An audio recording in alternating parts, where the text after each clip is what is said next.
DMW. Thank you, DMW. Ako po ay nagpapasalamat Sa DMW po. Salamat po.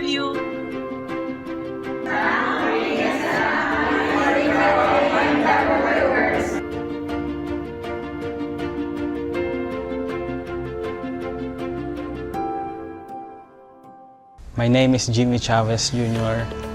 I'm from Infanta, Quezon, and I work in Czech Republic as a CNC machine operator.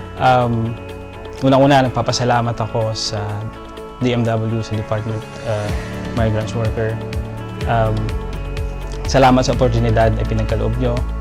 Ang mensahe ko sa mga kapwa ko, FW, patuloy tayo maging matatag.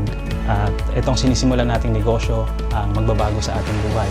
Kaya sikapin natin na mag-aral mabuti para maging successful ang negosyo na ating sisimulan.